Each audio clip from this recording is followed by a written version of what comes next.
Welcome to another exciting episode of This That Type of Talk podcast, where we dive into the fascinating intersection of nerd culture and hip hop.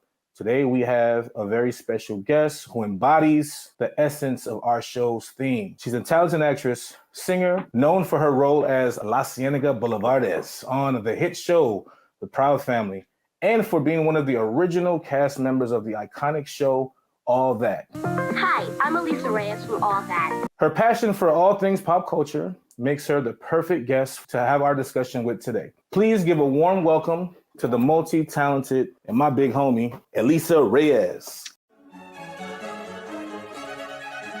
Bases loaded with the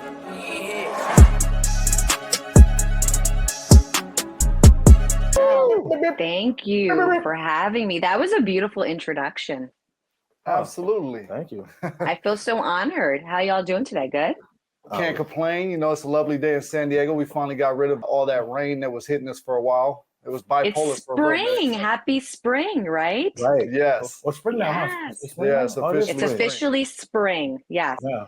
Yes. So Something let's taking care of keep me. it fun for the spring and the summertime because I'm Yeah. ready. I'm over the winter. Man. I'm ready to get by the pool or an ocean and, you know, enjoy some rays and have a cocktail or something. But most importantly, it's the year of the dragon. There you Yes. Did you go. hear? Did you know? Yes. If you don't know, now you know. Mhm. I So did that's the know. year of abundance, right? Well, shoot, I need that abundance now. I feel you. I feel you.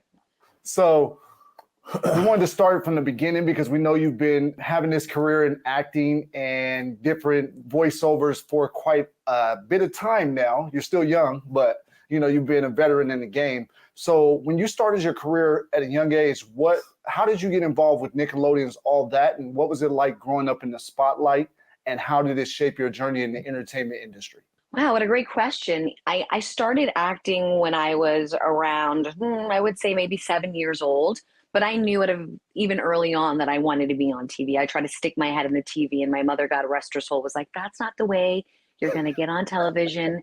So I kid you not, my mother, we took some black and white. I don't know what compelled her to do black and white of me. It looked like I was wearing a quinceañera dress, and I didn't even have a quinceañera, but I happened to have a dress like that in my closet because every little girl has a princess dress. My hair was straight up crimped like it was, well, okay, it was the 80s. And I was going to say like it was the 80s, and I was like, but I don't age. I'm immortal, okay? There you go. There you go. Facts. And literally we sent my photos with information written on the back. My mom was really cute. It almost made me feel like, it was like a profile, like brown hair and, her eye color and how much I weighed and my height, like my skills and my talents that I could do. Yes. I think she even wrote that I could do the hula hoop or roller skate or, blow gum or whatever, and I blow bubble. And it was really cute. And she just was so supportive about anything that I wanted to do. And we crossed our fingers, and lo and behold, I got a call from an agent, and I was like, Nice. Is this person legit? Because, we're new in the business. We don't know. I was involved in dance classes and theater classes, and, you talk to different parents, and that's kind of how you find out about things. I went in, I did a cold read, which means you basically read something on the spot and cross your fingers that you just say everything correctly. But that was one thing about me, is I was very confident. And this was something I organically wanted to do. She said, bring your mom in. And next thing you know, I had an agent.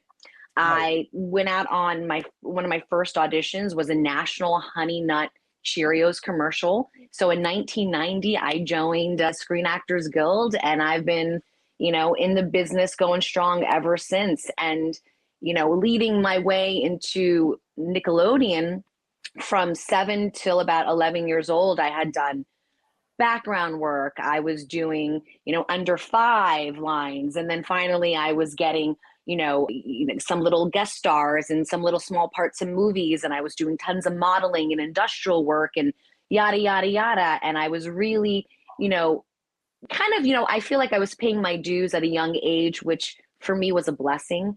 Because Yes. people that pay their dues or that start to pay their dues as an adult don't realize the trials and tribulations you really have to go through. And as a kid, everything, you're like SpongeBob. You're like, it's a sponge, so the trials and tribulations aren't that hard. As adult, what I'm trying to say is it's harder, Yes. and, nothing's handed to you on a silver platter.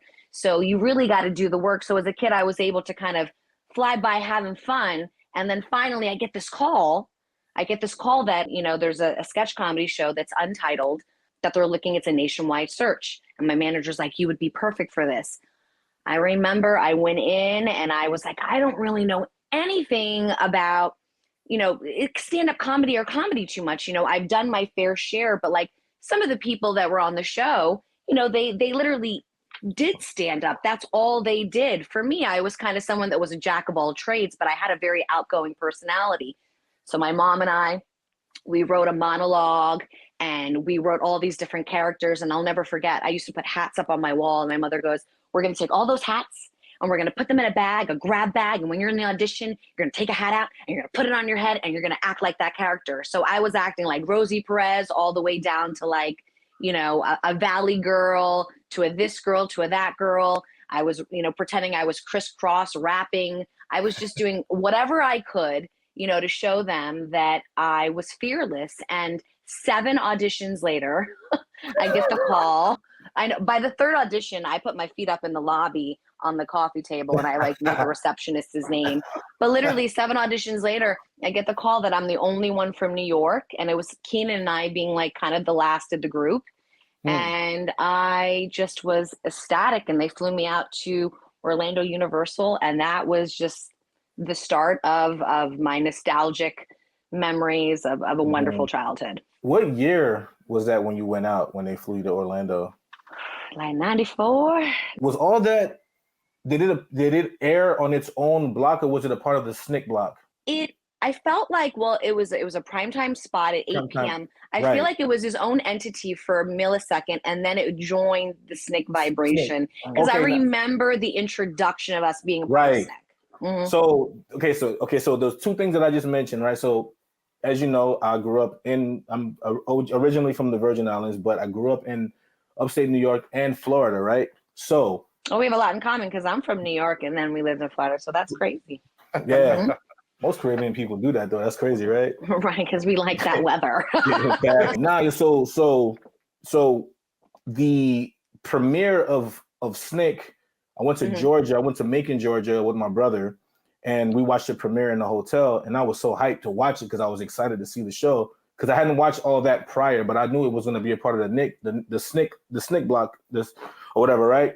Mm-hmm. So that's when I made the conscious decision. When I get out of school, I'm going to go to art school because I wanted to be an illustrator and animator for either Disney or Nick, right? But I was always leaning toward Nick because I liked a lot of the Nick shows. In 2005, when the last days they turned off the pipes and the slime thing, when you see off the of geyser Kirkman, that Josh and I you can drive to. Right. You can drive down Kirkman Drive in Orlando. And then you see and I remember driving and they said, boop, and it was done. And when I tell you, I was really, because I was like, I should have went to Full Sail because I came out to San Diego to go to Art Institute rather than just going to, because I wanted to get out of Florida. I wanted to go do something different. But I ended up, and that was the end of that. So in 05, when it shut down, I was bummed. So moving fast forward a few years into the future, I kind of gave up the whole art thing, right? And I got more involved with the music and the arts and stuff, right? But then maybe like 9 years ago, I got it reintroduced to a lot of Nickelodeon actors and producers and like getting into my voice acting and then attaching the music and getting music placements. And here we are today. That's the crazy part. That's so crazy. And when you talked about 90, because 94 was a big year for me. So I was introduced to a lot of stuff. And including those were the good old days. Oh my gosh! And I tell people if you grew up in the 90s, because what's happening right now? Don't get me started. Where are you? Growing up in the 90s and living in Orlando? Come on, that's the center of the universe. Like that was a good everything time was there. For sure. Mm-hmm. Yeah. You know what's funny too is with all that. My favorite part that you were in was when you were on the beach and you were doing the coconut skit. So that part Island Girls, had me dying. Yeah, I was dying laughing with that one. And I had just happened to see it on your Instagram page recently, and it jogged my memory again. I was like, "Oh man, I remember when this came on. I was in there cracking up." Those were the good old days, but it was so fun when they had the reboot of all that in 2019. Lori Beth and I got to reprise, our roles, and we came back to the island 25 years later, and we passed it down to the boys. So it was Island Boys, and I was like, that was a cute switch. I like that. I'm not mad. It was really cute. I remember like being backstage, and I had to teach the boys how to get the rhythm and sing forever and ever and ever. I never thought that I would be teaching that song, and I didn't think that that would be like a song that even had to be taught. But there is a rhythm and a pace to sing that song. If you don't know, now you know. But it was so fun working on that show. Yeah, it was so much fun. I can only imagine. Who would you say was your favorite person to work with out of like the whole cast? Like when you got on the set, you were like, oh, this person keeps it entertaining, or just says some funny stuff or whatever. I think for me, Kenan Thompson he was like a teddy bear, like a brother. He made everything really just feel like at home. When I first met the whole tribe, I literally like got dumped off the plane and into the school trailer where I met everyone. And I remember just being like, who's she? Who's he? Okay, that's what they look like. This is, and I wasn't sure if this was everybody, but I found out like, yep, this is it. This is 7 of you guys. And I was like, sweet, we're all like a melting pot, United Nations. I mean, I knew from bat, Lori Beth was mad funny. Angelique had just a vibrant energy. Katrina, her pacing and timing was spot on. Josh, he just had a really strong frequency that always reminded me of like a Jim Carrey type of vibe. Kel and Kenan, just their banter was just magical. And Kel alone, his own entity, he's just, everybody had really something magical to contribute. And me, I was the girl that I could play anything. I kind of called myself, there was a show back in the day called Laugh-In, and Goldie Hawn was on it. And I kind of called myself the Goldie Hawn of Laugh-In, if that makes any sense. There you go. Yeah. And it's funny too, because all that is kind of like the in living color for you guys. Like everybody that went on there was very, successful. Everybody built a career. Everybody had their own and lane. like SNL for kids. They also had Roundhouse. That was a show. Roundhouse. So that was very similar, kind of like a Mickey Mouse Club as well. Yes. A little bit more grown than Mickey Mouse Club, but not all the way grown. Right. In between. Yeah, the young adults. Transitioning. Totally. Pardon me. Yeah, totally.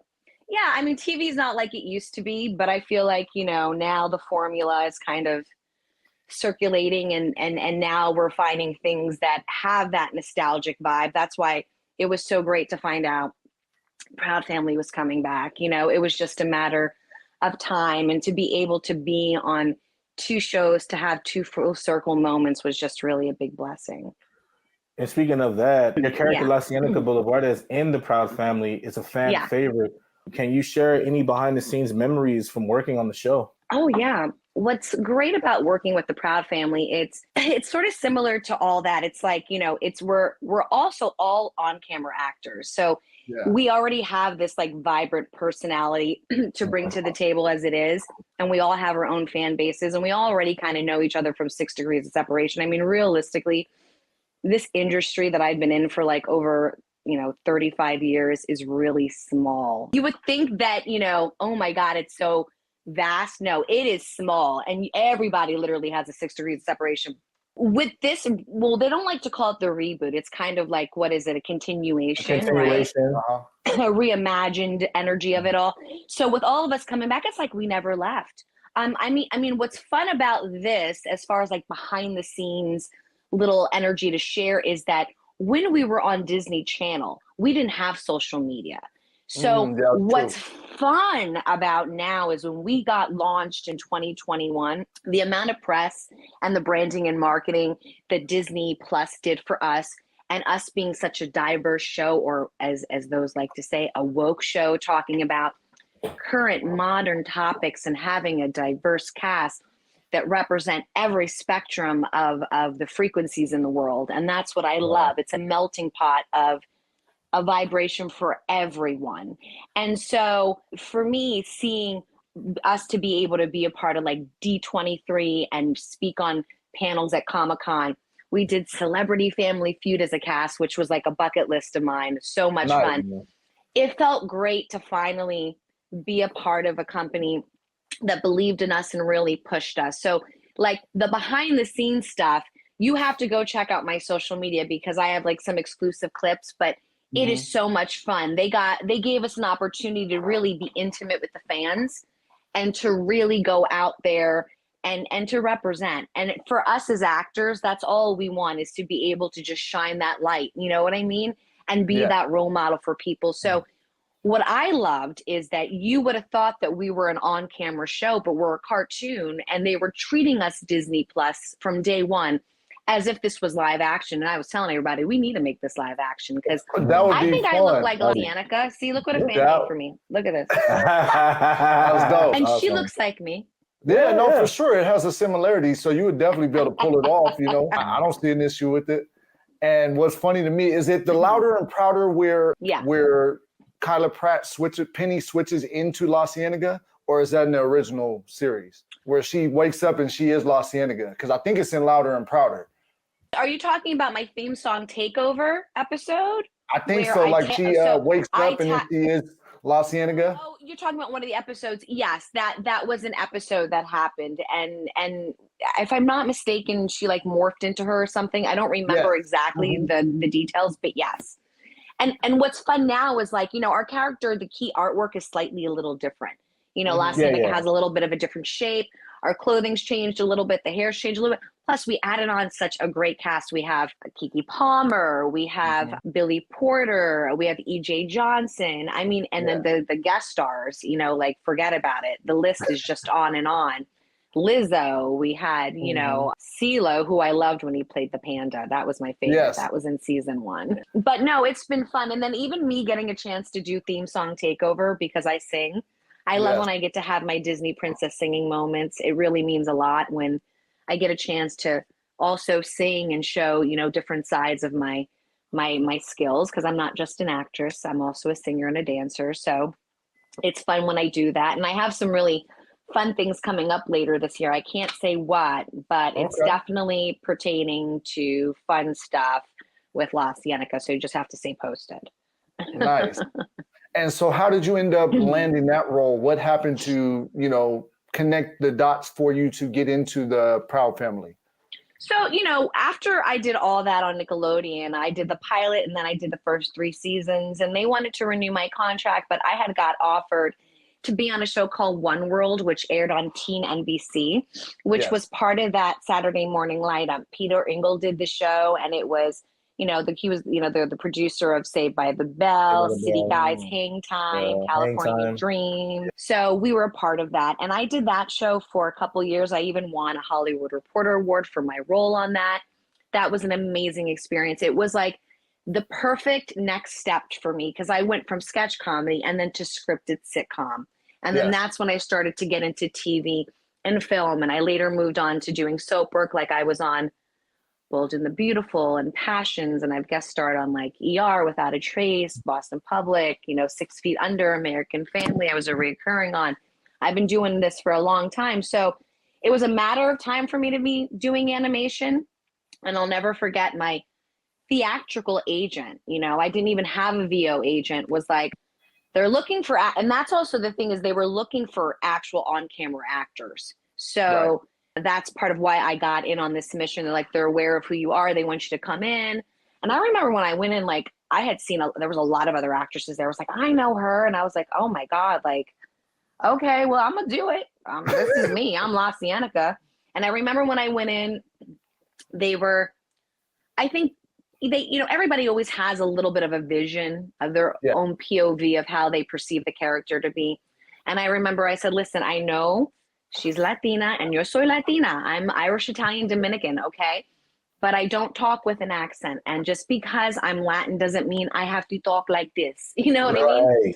Yes. And I was like, we don't have to put her in the box. I said, right now, I've been living in Cali for a long time, but I'm from New York. What if I kind of gave her a higher pitched Valley Girl vibe and kind of do the opposite of what you would perceive La Cienega to be? And that's kind of how she ends up talking like this in a higher register, you know, and the rest was history. They then opened the door for me to just be able to add my own je ne sais quoi. And that's what makes the family so special, is that we all add a little bit of our own spice to each character. They always keep the door open for us to add our own little spice to it. And I think that's what makes the job fun, is that they trust us. We've been these characters from day one, and staying these characters while, you know, it's current, it just makes us grow with them, and they become even more enhanced for the viewer to see. Absolutely. And what's funny to me is, like, with the One World show that you're talking about, I never even realized that I watched the show until I saw on your page. I was sitting, I'm like, dang, I've seen pretty much everything you've been in and just forgot about certain shows, because, you know, so many different shows that pop up, so many different networks, things like that. And I was sitting there, I was like, man, this looks familiar. And then it's funny because I saw the one that you had with Brian White, where you guys were acting in the show. Forgot what the name of that I was on a show called Spider Games. Yes. Okay, I even seen a couple episodes of this. I'm like, oh man. That aired during the 9/11 year. And so anything that aired during that year, you know, so we lasted one season, but I had done, like, I don't know, 30 episodes, you know, 40 episodes of it. And or actually maybe it was a couple seasons the way they broke it down, but I felt like I only did a couple years worth of work with it. And because of the 9/11, like it's like the same thing with the All That reboot. It happened during the pandemic. So, you know, what's nice is, despite the run of certain things, the fans are always going to be there. I mean, I have some fans that they're so funny. They're like, yeah, we know that you were on Bold and the Beautiful and Passions, but we know that Spider Games is your first soap, because it was kind of like the first soap at MTV. I was like, okay, you're theoretically, well, my children was when I was a little girl. I did All My Children when I was a little girl. I'll never forget being on that set. That was like my first soap set, and I was a little kid, and it was a Christmas scene. And I was so excited. They had to give me all these gifts, and there was nothing in any of the boxes. They were all empty. And that's the craziness, because soap operas, I saw a lot of soap operas because of my grandmother. So when I come home, you know, you only got a set amount of channels, one TV in the living room. Victor, as the world turns. None of the wrestlers, Victor, every day, every day. Victor raised all of us. Victor raised us all. Right. Victor Newman. Victor Newman. Newman Enterprises. He raised everybody, man. That's crazy. That's mad funny. When my grandmother came, when she first came from the DR, she's like, I want to watch my soaps. I was like, she's from the Dominican Republic? Yeah, so it's funny. So it's weird. So my mom, it's weird. So my mother and my grandma, they're from Dominica, right? But they're from the Dominican Republic and Dominica. Weird. And then they migrated to the Virgin Islands. And then I was born in the VI, my dad, my brothers, cousins, everybody, and all of that. Yeah, it's a crazy dynamic. My dad's from DR. Yeah. And he lives in the Dominican Republic, and my family's from a place called Moca. Moca, yeah. That's in the DR? That's in the Dominican Republic. Oh wow, nice. Okay. Mm-hmm. Yeah. You got to do your 23andMe. Listen, that's what I have to do too, because I did it. I want to do like how everyone does. 2% Irish. They forget everything and just find out that they're You're Irish. Like, but I'm 1%. You know, it's like to my agent, I'm 1%. I can audition for that role. Yeah, I found out that everything I thought I was as a child was absolutely different. It was different, except for black. That was in there, but I never knew what tribe. Son, you know what's real crazy, right? So when I was growing up, so my name is Kehinde, right? Yeah. Okay. I used to hate my name, right? No, it's awesome. Well, no, I love my name now. Don't get me wrong. I love my. Listen, I'm proud. Okay. Sounds like a king. I didn't know too much about him. Sounds like a king name, a royal name. I didn't understand the concept of what my parents were doing when we were growing up, right? So like, I wanted my name to be like Zach, or like the little basic, little simple names, because Zach Morris. Everybody in my school, you can rhyme with certain stuff and all of that. And then I got you. Yeah. My uncle was like, "You'll figure it out, and you'll understand one day." Later. So then when I discovered that I'm from here, my family's from there, I can speak that language, I know that. Listen, if you think my head is big now. Well, it is kind of big. That's what I meant. It's got a big circumference. That's what I meant. You know. No, but I'm just proud to be a part of like that whole, you know, just being Caribbean and being able to. I had the So you like oxtail like me? Yeah, man. Me want eat off y'all oxtail and your platanos and your rice. Facts. But it's dope. I always, you know, I'm very proud of my background and where I'm from and the things that I know. So. And I'm a Good, you should geography. be. I'm a geography buff, so I know a lot about history and stuff. We're gonna have to do an episode, Mr. Carmen San Diego over here. Ponce Yeah, de he's Leon like is my name. National I just Geographic covered over Florida. here. You're National Geographic over here. That's good. I should do the voice of National Geographic. Yeah, you can do like With Snoop me. Dogg did. You did want to the be the whole Morgan episode. Freeman? I have to work on my Morgan Freeman. The voice of God. The voice of God. He's the So best. Yeah. transitioning from on-screen acting to voice acting can be challenging. What was your experience like moving into voice work, and do you have any tips for aspiring voice actors? Do you have any tips for do I have any aspiring? tips? See what I did? See? Yes, I'll give you I'll share a little bit of you got to focus to get the pocus. So transitioning wasn't that hard, but the only thing is it's more energy than anything. Everyone thinks, oh my God, you could just show up and talk. And I'm like, yeah, and you got to give triple, quadruple of your energy because that is all the mic gets is your voice. Yeah, and your voice is your tool, and your tool is your instrument. So I also coach acting and do workshops and motivational speaking. So in my seminars and my classes and my sessions, you know, I tell everyone always start off with a vocal exercise. I think that's beyond imperative. One of my favorite vocal exercises is, I am the very model of a modern major general. I have information, vegetable, animal, and mineral. I know the kings of England, and I quote the fights historical from Marathon to Waterloo in orders categorical. So that's from the Pirates of Penzance. It's like an opera. And so I like to kind of incorporate all these little fun little nursery rhymes and songs. It's important to warm up your voice. And then when you get your script, you have to kind of dissect it a little bit, right? And connect to it. So I like to, you know, share the basic like 5 W's, like the who, what, when, where, why.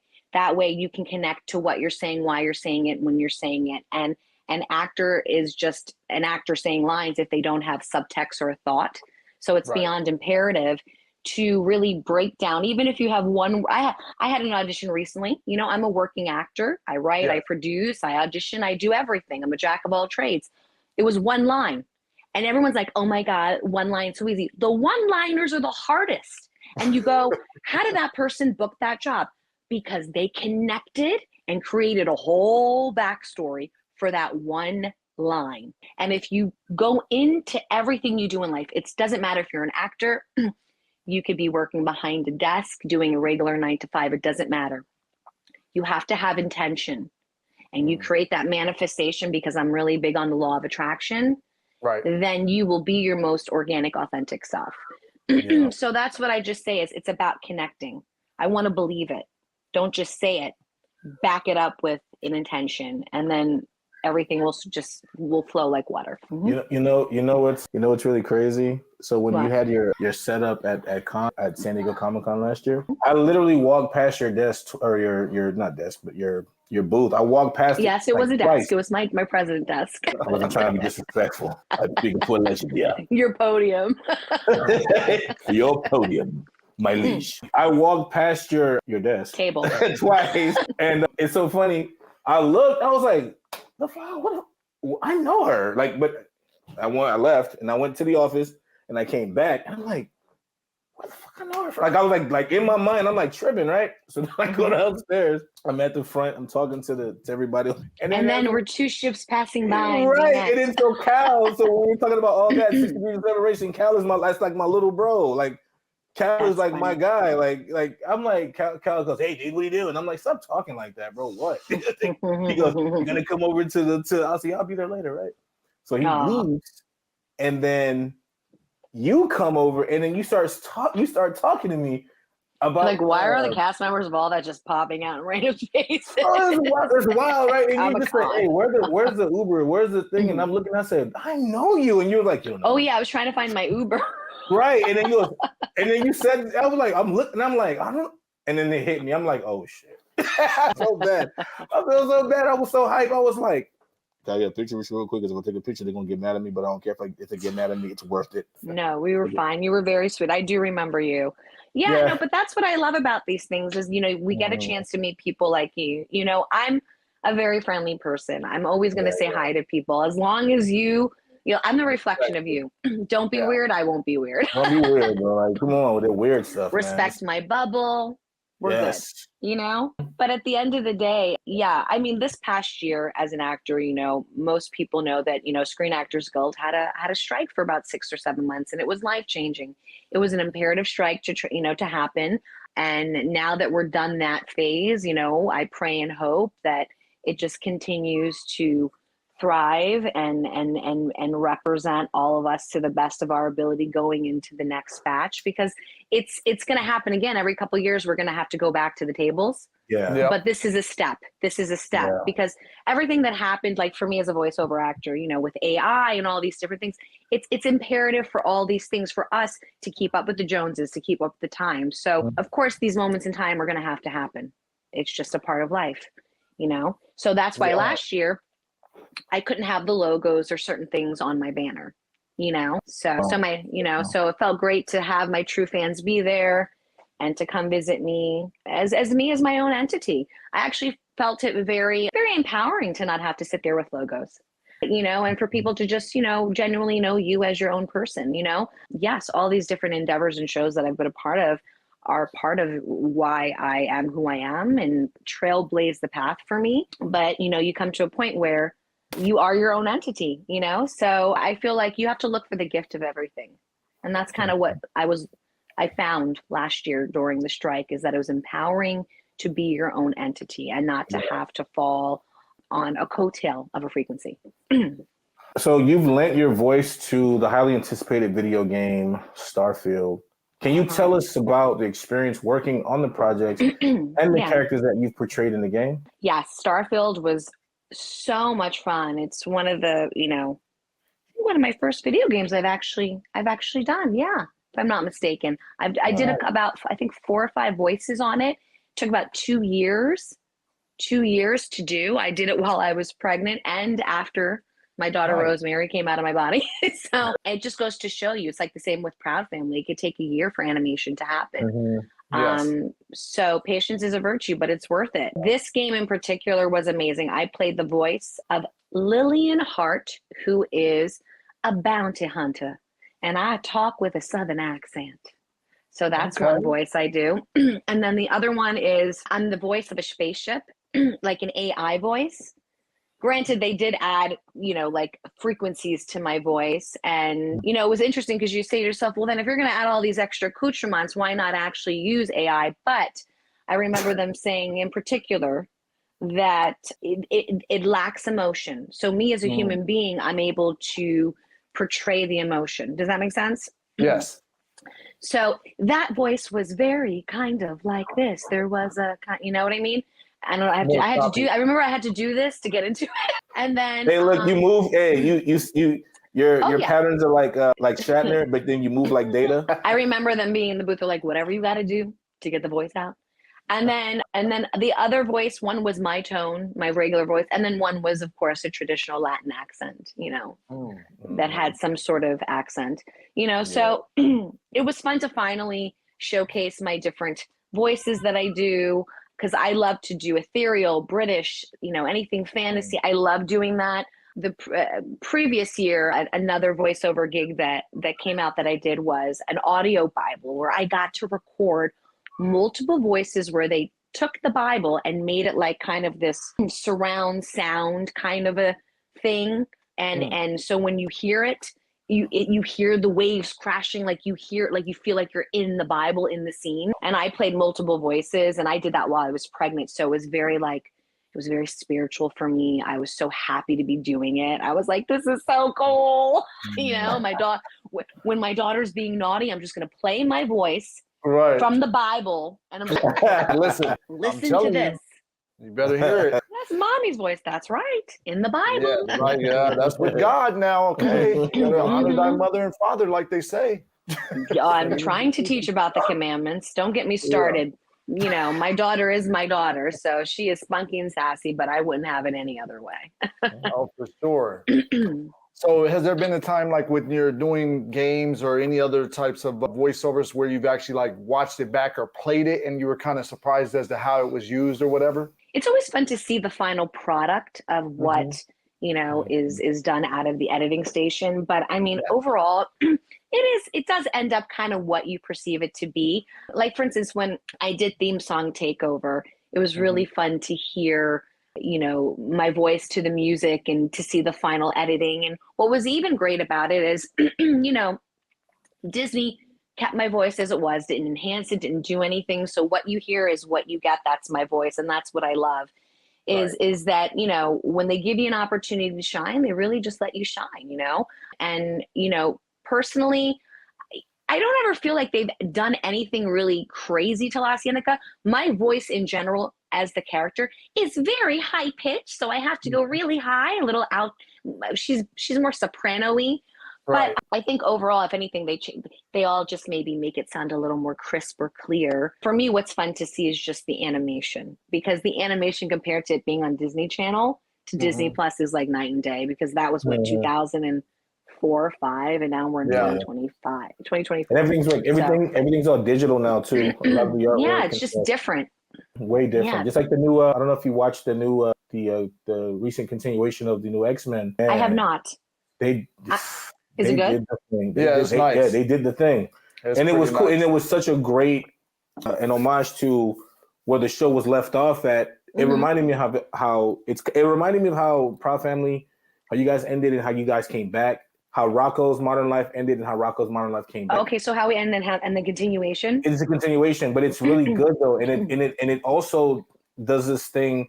It's what Power Rangers did when Power Rangers had the Once and Always. It grew up with the fan base from back then.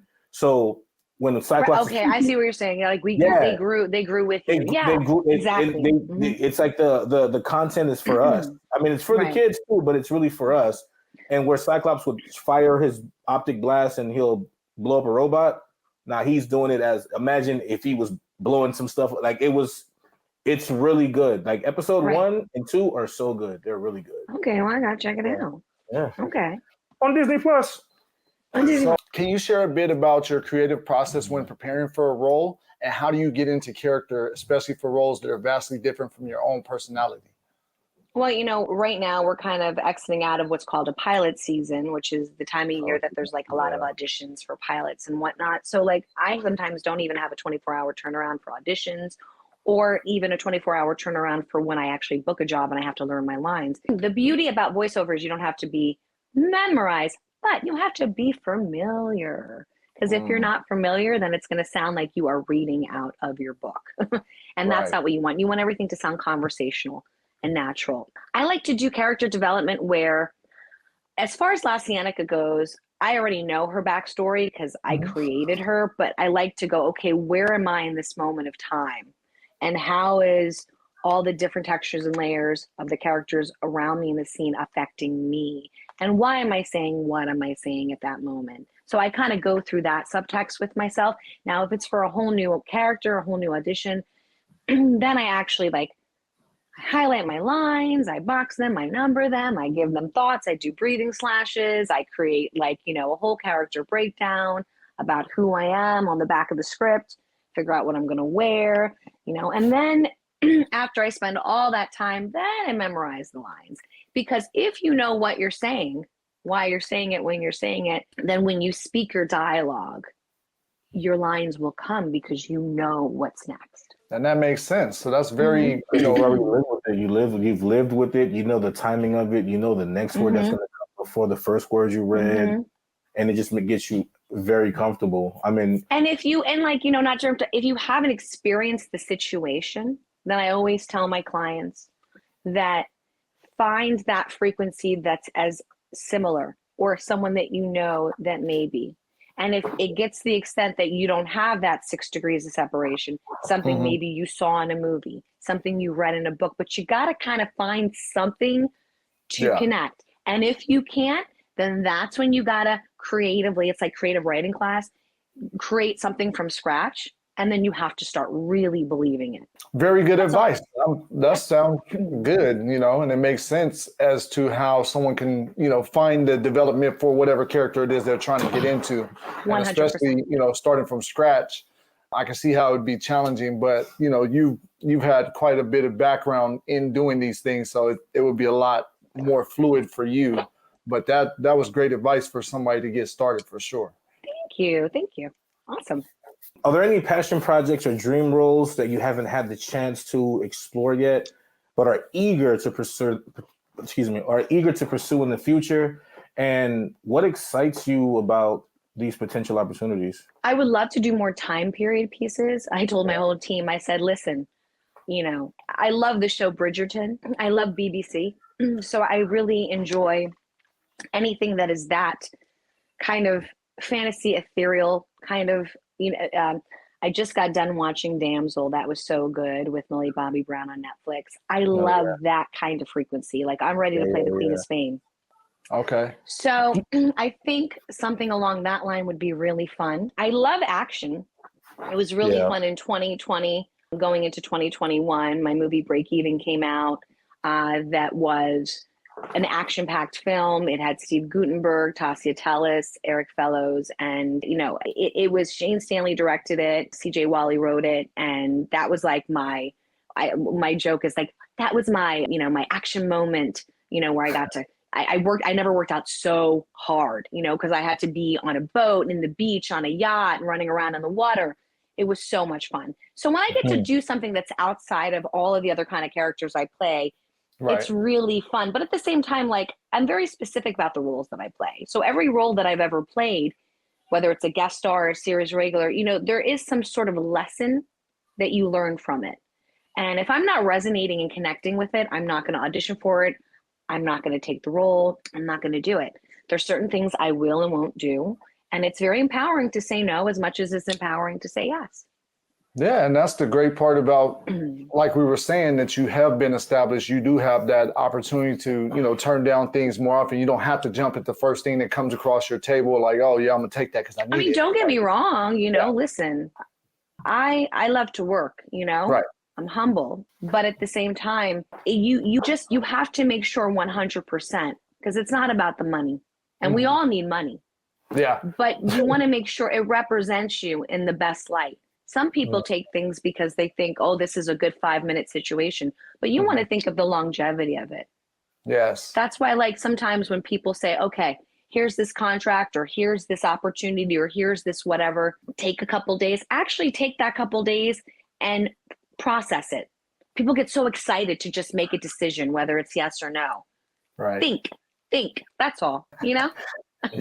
And, it's definitely smart to do that because you may get stuck in a role or not even stuck. You may play something and then later, a few years down the line, you may be like, oh, man, I didn't really like that character I played in this, or this doesn't really, sit with how I am personality wise. So it's better to kind of. You don't want to have any regrets. Exactly. So a little known fact that I found out about you is you were in the Mariah Carey music video for her song Make It Happen. How was that experience? So fun. And what makes me laugh is most people know what IMDb is. It's, a database for actors and producers and writers and directors. Right. So that credit is actually up on IMDb. And it just has me and Mariah listed. Like nobody else was in the video, just me and Mariah. I was laughing. I go, what are the odds of that? But that video, I was like, I don't know, maybe 8.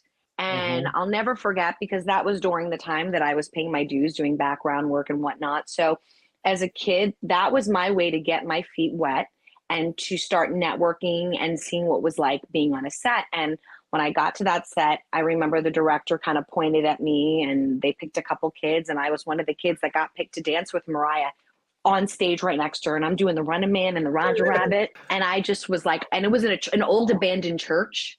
Okay. And it was just so beautifully done. And I was just like, who is this? Like, I didn't know who this chick was. I was like, who is this amazing singer? And, I had all these amazing close-ups and it was just a really cute video. And it's just funny how life pans out. But yeah, that was doing that video. And then I remember when I was little, I also did a movie called The Super, which was with Joe Pesci. And I was around the same age and I kind of had a small part in that. Like those little moments, like a lot of people don't know, I even had a small little part in Malcolm X. I was in one of the classroom scenes, when Malcolm X was a kid. We'll have to possibly show everybody when we do the the Yeah. editing from the footage of these We things. should try to find it. Yeah, that was Yeah. my first time working with Spike Lee. I mean, I got a chance to be on some really, really, really, really big sets as a kid. And that's when I just started to fall in love even more with the industry and go, this is exactly where I need to be. You know, I've been doing this for such a long time, and not a lot of people realize the grind and the trials and tribulations people go through. You know, everybody got a story. Everybody got a story. Yeah. With that, have you and Mariah ran across each other since then and like had any conversations about that video or anything? I haven't seen her since then. I mean, I feel like I have a lot of 6 degrees of separation from Miss Mariah Carey, but I mean, at the end of the day, I'm hoping my path will cross with her one day. I feel like I might have to remind her because I don't look like I'm 7 years old. Yes. But it was one of her first videos, so I'm sure she'll probably remember because there was only much. You have the same faces. I totally look like I'm 7. So I'm like, I'm pretty sure she seems like she has a great memory from all the times I see her on TV and when she talks about things. So I'm pretty sure she'll remember.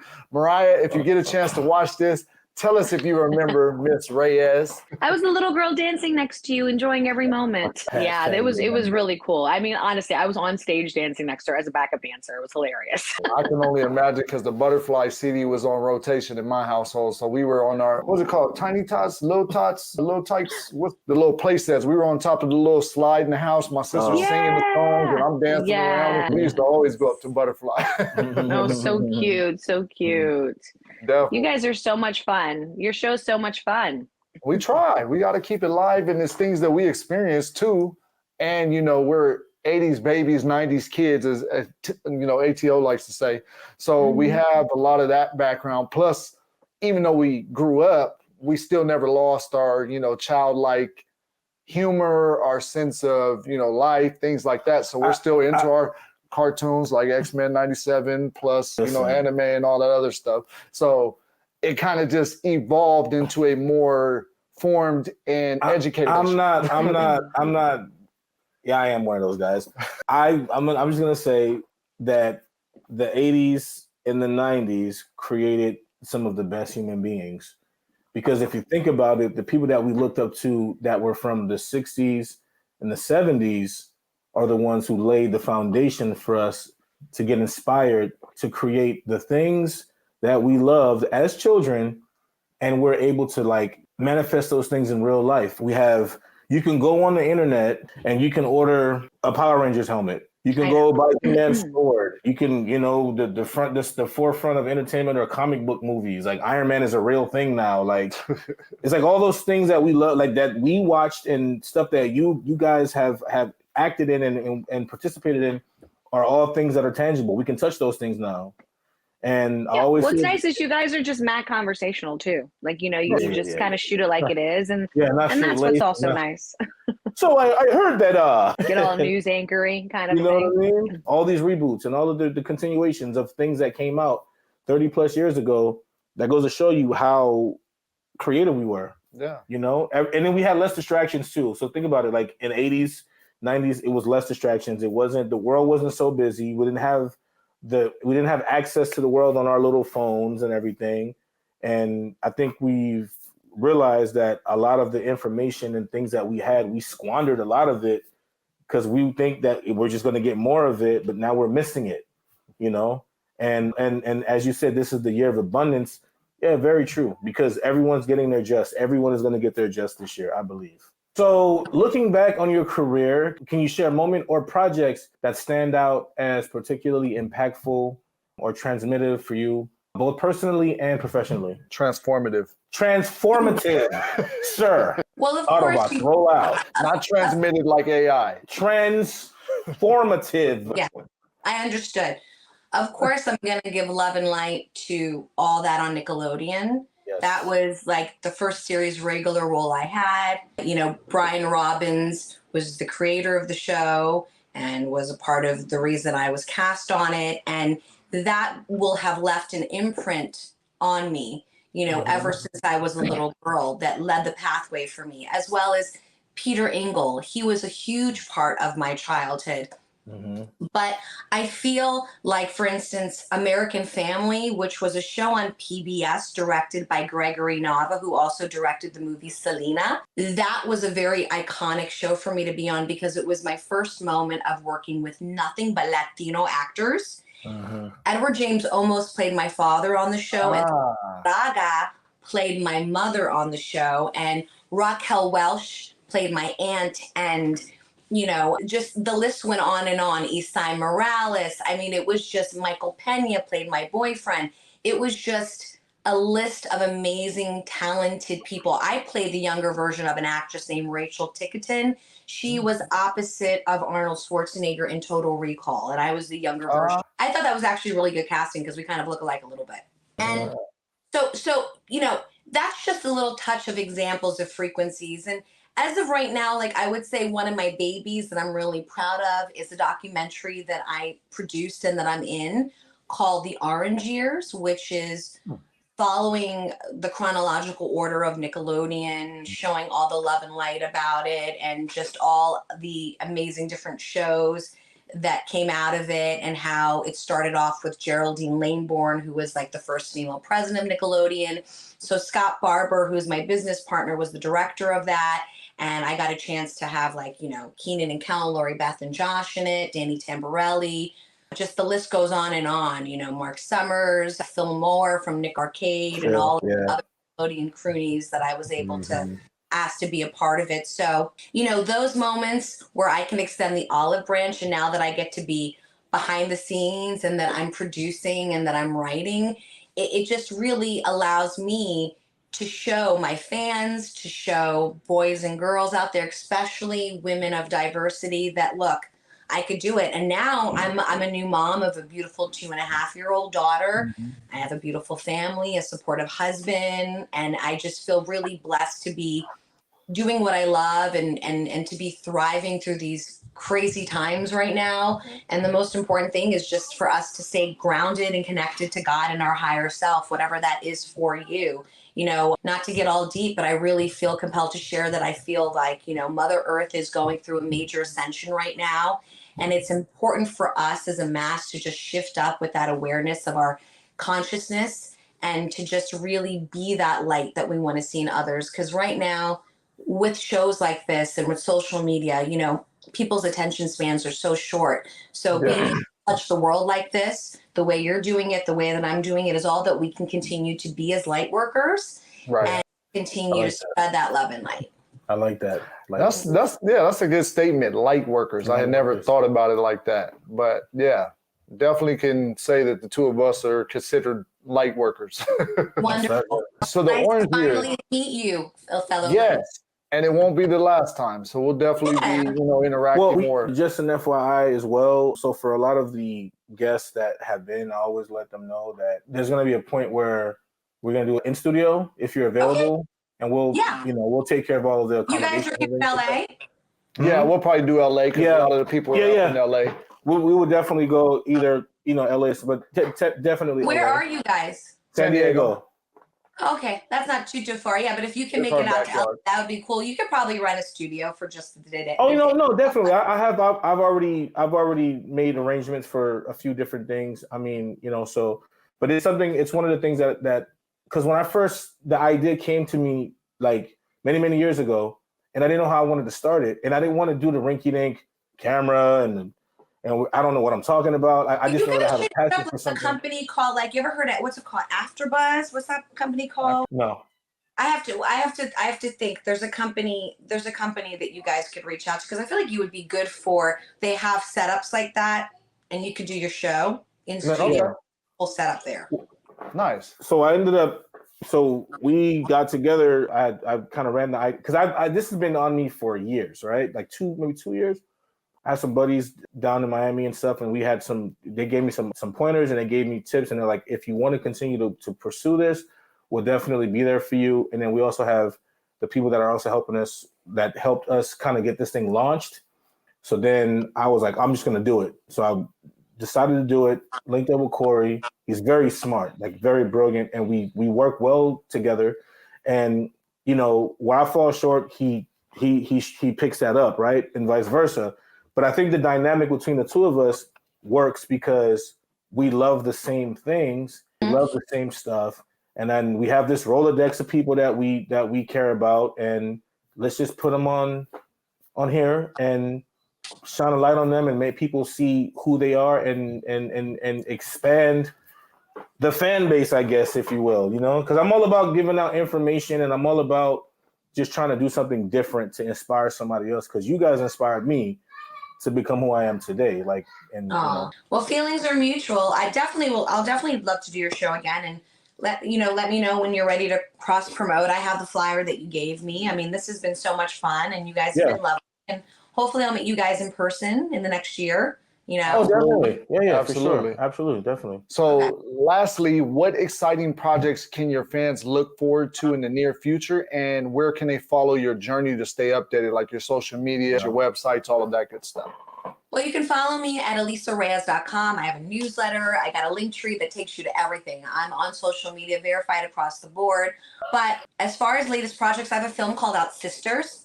It's called Sisters. It's on BET Plus. It's kind of like a crime suspense thriller, a little bit of action. It was directed by Jamar Hill, and we have a really, really fun cast. I got a chance to work with Lil Mama, and she's just a hoot, and I love her. Yeah, she just made me miss my East Coast roots all day, every day. I love being on set with her. Yeah, she's BX down. Isn't she smart? Isn't she brilliant? Her energy is just fire. And her and I got along immediately. We were just bam, bam, bam, back and forth. Like anytime I was on set, I just was gigging with her. It was so much fun. And so, yeah. And then of course, there's going to be season 3 of The Proud Family, Louder and Prouder, coming out really soon. I can't wait to give you guys the date. Just remember, animation takes a while. And because of the strike last year, everything's just slightly delayed, but it's going to be coming out soon with all brand new episodes. And I have new stuff coming out with LaCienega, which I'm excited to share about later on this year. If you want to check out my movie, The Orange Years, go, That's what I was going to ask about. Stream it. You can rent it. You can buy it. Just put The Orange Years into your computer. It'll pop right up. And yeah, I have a couple of new songs that are coming out that are going to be on my streaming platforms like, Spotify, Amazon, Google Play, iTunes, and all that fun stuff. And yeah, I've been writing and producing a lot of things that are in fruition. So you just have to stay posted because, I'm a boss lady. So it's not just always on camera. I'm also behind the camera. And, I also coach and do motivational speaking. So if you want more about that, and you can sign up for my newsletter on my link tree that's under my profile on all my social media. Perfect. Well, this is that type of talk, and we appreciate having Alisa Reyes on here. And we hope and look forward to having you on again in the near future to do, like ATL said, live studio or, just another one like this. If you have a big project coming up, we definitely will bring you back on to go over it and tell the fans about what you've done. Yeah. And also I wanted to say shout out to this October. I will be at a convention called SplatCon here in California. So you'll definitely want to come check me out. It's in Los Angeles at the Hilton, I think on October 19th and 20th. Come say hi to me at my table. I'm going to be having a lot of special moments, merch, all that fun stuff. So you don't want to miss out. And the promo code for me is lowercase Alisa 10 or lowercase Alisa 25 to get a little discount.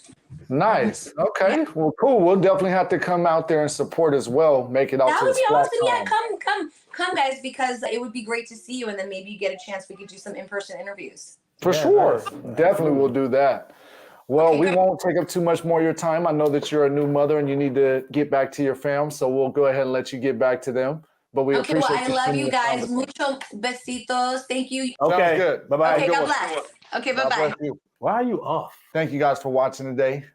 And we appreciate you tuning in. Like, comment, subscribe. Check out the Patreon. Holler at us. I appreciate y'all. Also, go to all of our social medias. Just that type of talk. The underscore. Is it underscore? Yes, sir. The underscore. Okay, good. Underscore K good. And yours truly, ATO Worldwide. Blah, blah, blah. Whatever. But thank y'all for tuning in. We appreciate y'all. We're going to do our best to continue to bring out some amazing, dope episodes and give y'all personalities like this right here, because this is me every day. Stay locked in. Stay We're locked here. in. Not going anywhere. Bye.